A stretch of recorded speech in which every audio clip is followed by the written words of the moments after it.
მოგესალმებით. დღეს მინდა რომ ერთად ჩავუღრმავდეთ ისტორიის ერთ-ერთ ყველაზე დრამატულ და ამავდროულად ბედისწერის გამსაზღვრელ მომენტს. ეს არის ამბავი იმაზე, თუ როგორ ცდილობდა სამყარო ფეხზე წამომდგარიყო პირველი მსოფლიო ომის ფერფლიდან და ეს არ არის უბრალოდ ამბავი ომის დასასრულზე, არამედ მშვიდობის აგების წარმოუდგენლად რთულ და მტკივნეულ მცდელობაზე. და აი მთავარი კითხვაც, რომელიც მაშინ ჰაერში ტრიალებდა. წარმოიდგინეთ, თქვენ ხართ ამ პროცესის ცენტრში. რა უნდა ქნათ?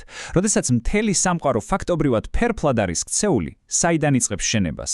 და რაც ალბათ ყველაზე მთავარია, როგორ უნდა დარწმუნდე, რომ ეს კოშმარი არასდროს განმეორდება? კარგი, მოდით ვნახოთ ჩვენი დღევანდელი გზამკვლევი. ჯერ ვნახავთ როგორ დასრულდა ომი. მერე გადავინაცვლებთ პარიზის სამშვიდობო კონფერენციაზე. შემდეგ ჩავუღრმავდებით ვერსალის ხელშეკრულებას და მისგან დაბადებულ ახალ იმედს, ერთა ლიგას. და ბოლოს, რა თქმა უნდა, შევაფასებთ შედეგებს და იმ მძიმე მემკვიდრეობას, რომელიც ამ ყველაფერმა დატოვა. და აი უიწყებთ. ომის დასასრული. იარაღი დადუმდა. ფრონტის ხაზზე წარმოუდგენელი სიჩუმე ჩამოწვა. მილიონობით დაღუპულის შემდეგ. მაგრამ, იცით ეს სიჩუმე მატყუ არა იყო. ეს მხოლოდ პაუზა იყო ქაოსში. ნამდვილი ბრძოლა მშვიდობისთვის. ჯერ კიდევ წინ იყო. 13-18 წელი. ევროპა ნანგრევებშია. და ეს მარტო შენობებს არ ეხება არა. იმპერიები, რომლებიც საუკუნეების მანძილზე არსებობდნენ, უბრალოდ გაქრნენ. ეკონომიკა კოლაფსშია. ადამიანები კი ღრმა ტრავმაში არიან.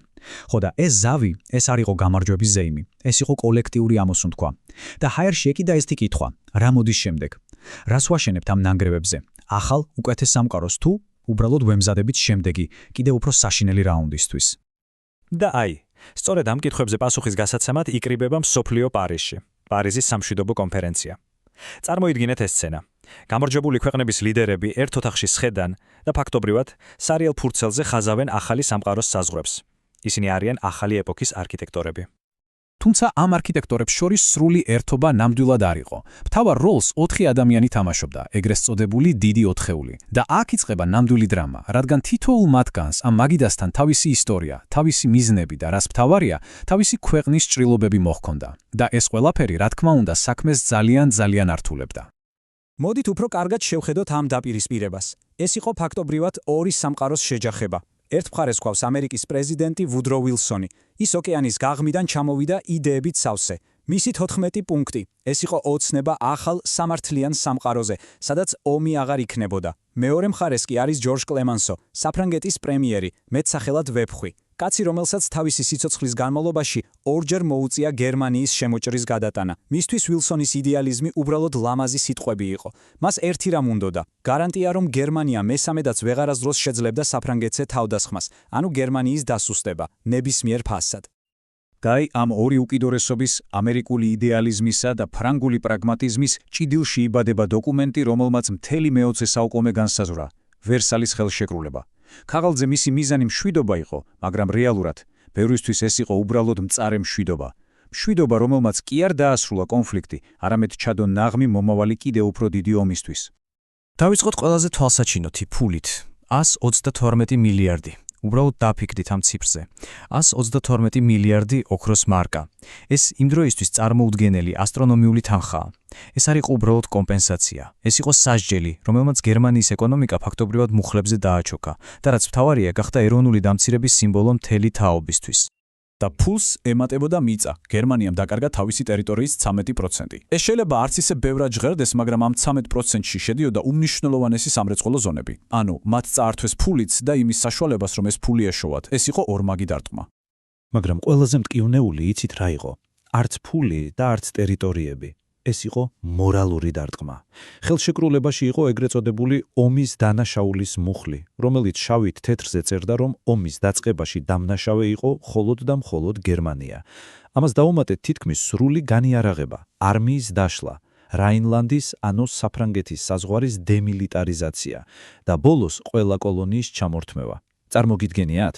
ეს იყო სრული ტოტალური კაპიტულაცია ყველა ფრონტზე და ამან გერმანელებში გააჩინა რევანშის ისეთი წყურვილი, რომელმაც შემდეგ მთელი მსოფლიო მოწამლა. მაგრამ მოდი ვიყოთ სამართლიანები. ამ სიბნელეში იყო ერთი იმედის ხივიც. სწორედ ვერსალის ხელშეკრულებიდან დაიბადა ვუდრო ვილსონის დიდი ოცნება, ერთა ლიგა. ეს იყო კაცობრიობის პირველი რეალური მცდელობა. შეექმნა გლობალური ორგანიზაცია, რომელიც მომავალ ომებს თავიდან აიცილებდა.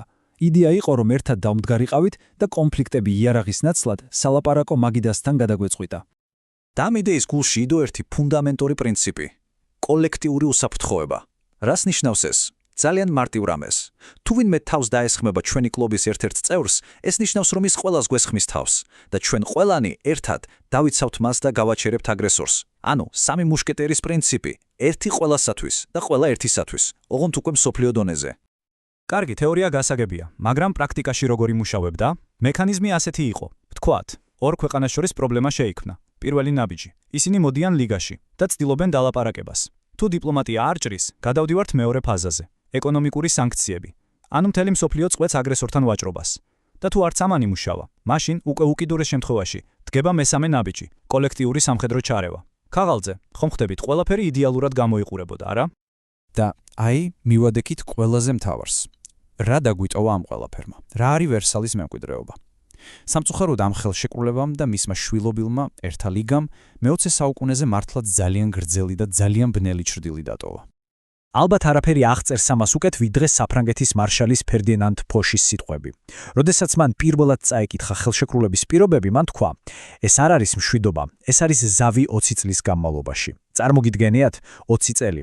მან ფაქტობრივად საათი ჩართო მომდევნო მსოფლიო ომამდე. და რაც ყველაზე საშინელია, ის აბსოლუტურად მართალი აღმოჩნდა, თითქმის დღის სიზუსტით. ასე რომ საბოლოოდ ჩვენ ვუბრუნდებით იმ კითხვას, რომლითაც დავიწყეთ. მართლა მშვიდობა იყო ეს, თუ უბრალოდ 20 წლიანი შესვენება ორ მსოფლიო ომს შორის? ამ კითხვაზე საბოლოო პასუხი ალბათ არც არსებობს. მაგრამ ეს ისტორია არის ძალიან მწარე გაკვეთილი.